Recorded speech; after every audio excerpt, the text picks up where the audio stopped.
Greetings to all. I am K. Thangaranjitham from Government College of Engineering, Tirunelveli. I am handling basics of biomedical instrumentation subject through this video class. This unit deals about 5th unit. I already completed 4 unit videos. So in this video we are going to discuss about 5th unit of biomedical instrumentation. The 5th unit says about biochemical measurement, that is blood gas analyzer and non-invasive monitoring. First topic is a blood gas analyzer and non-invasive monitoring, and then calorimeter, and then sodium potassium analyzer, spectrophotometer, blood cell counter, auto analyzer. So these are all the topics we are going to study in 5th unit. So first one is a blood gas analyzers and non-invasive monitoring. So blood gas analyzer and non-invasive monitoring.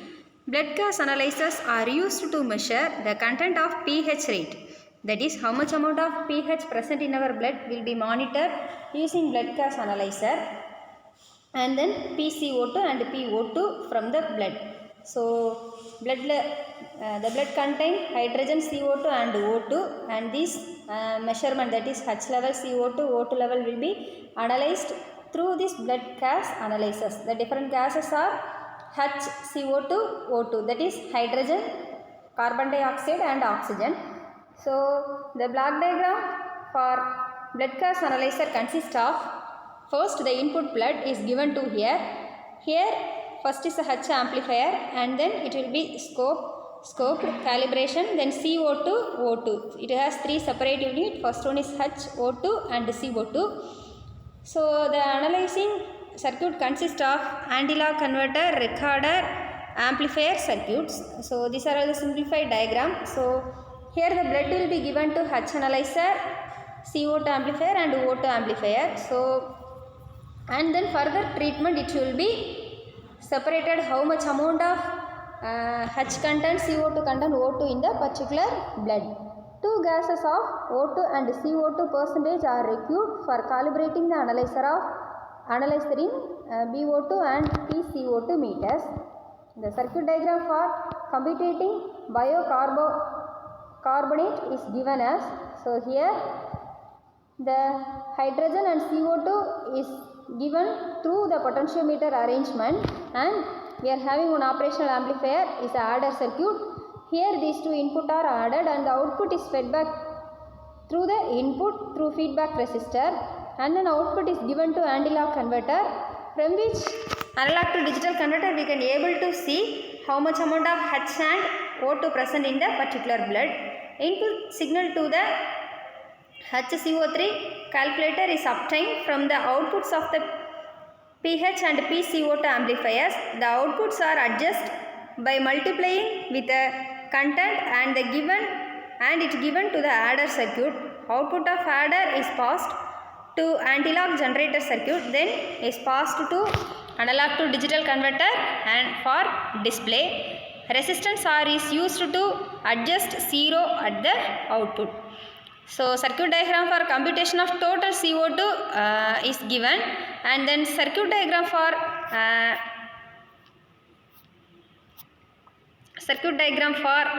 O2 for finding O2 content is given as here. Here the CO2 and CO3 will be given as input. It will be given to the anti-lock generator, and then it will be given to the adder circuit. Here CO2 and CO3 levels, the total CO2 it will be obtained. So previous is one for finding the CO3, that is input is H and CO2, from which we can see CO3 range. Here the input is CO2 and CO3, from which we can able to find CO2 rate. Total CO2 is calculated by summing the output signals of the HCO3 calculator and the output of the PCO2 amplifier. Facilities are available for adjusting the slope and 0 at the output.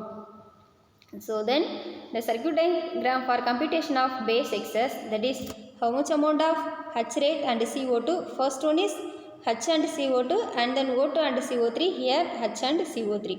It will be before adding, it will be further amplified. From the output will be once again given to the input, from which the adder circuit is executed, from which we can able to find the last value, the base excess. The base excess calculator consists of 3 stages. In the first stage, the output of the pH meter is inverted to an operational amplifier whose gain is controlled by a potentiometer. The output of the HCO3 calculator is inverted in the second stage. The third stage is the summing amplifier A3, where the output is given through analog to digital converter that gives the digital readout. Okay, so here depending upon the 3 stages, we can able to find the HO2 level, H level and CO2 level. So here the O2, CO2, H and 3 will be once again inserted in the entire block, from which through some of the arrangement we can able to monitor how much amount of gases will be present in the particular blood. Okay, so this method is known as blood gas analyzer and non-invasive monitoring. So the next topic is calorimeter and photometer. The next topic of the 5th unit is calorimeter. Chemical test plays a major role is identifying the abnormalities in human being. The blood serum in a complex fluid which contain more substance dissolved in it. These substances have the property of absorbing and emitting the visible light. The nature of this biological substance can be determined by analyzing their absorptions and transmission characteristics. The protein and iron level can be measured with the help of calorimeter and photometer. So first we are going to see about calorimeter analyzer.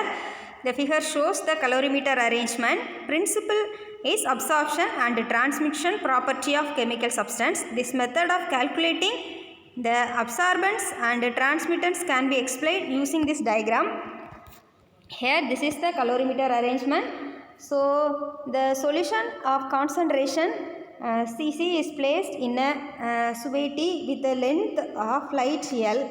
So length of light L will be passed through these two solutions.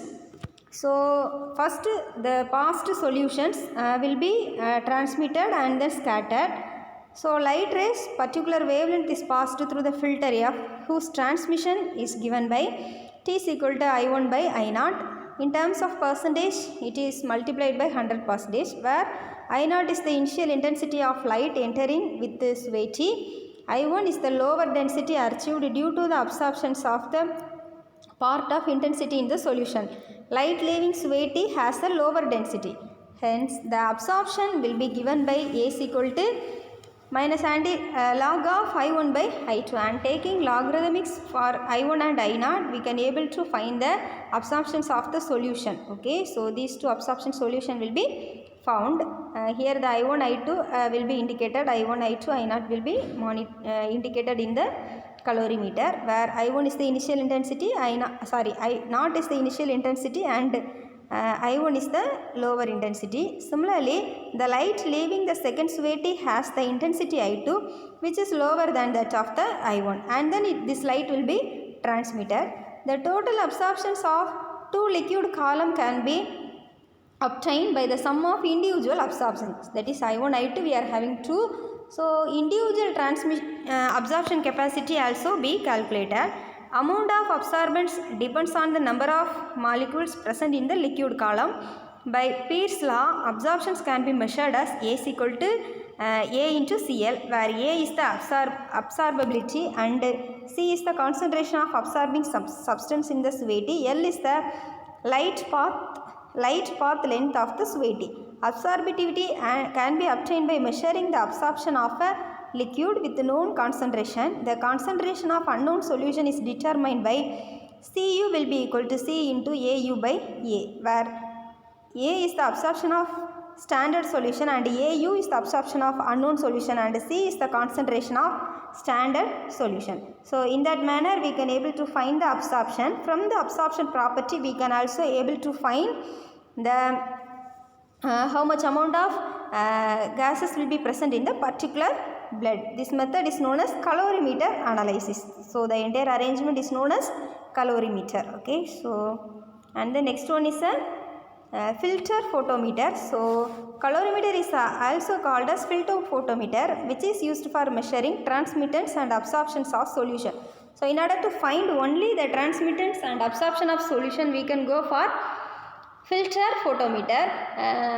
The lamp arrangement emits light of different wavelength, and filter F allows only suitable range of wavelength through it.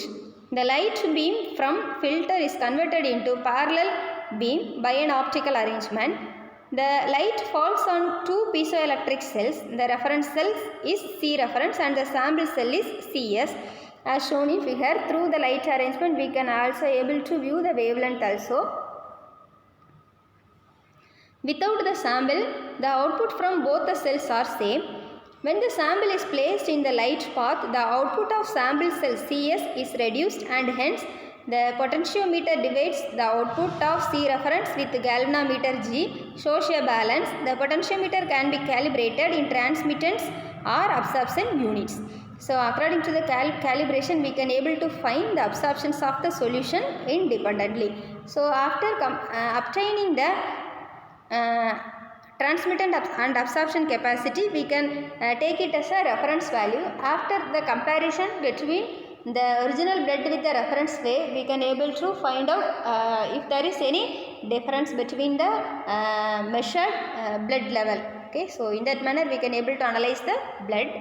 So here in this video class we saw about blood gas analyzer, that is non-invasive monitoring, and then calorimeter, photometer, spectrophotometer arrangement. This topic I completed in 5th unit. So the remaining topic will be continued in next video. Thank you students.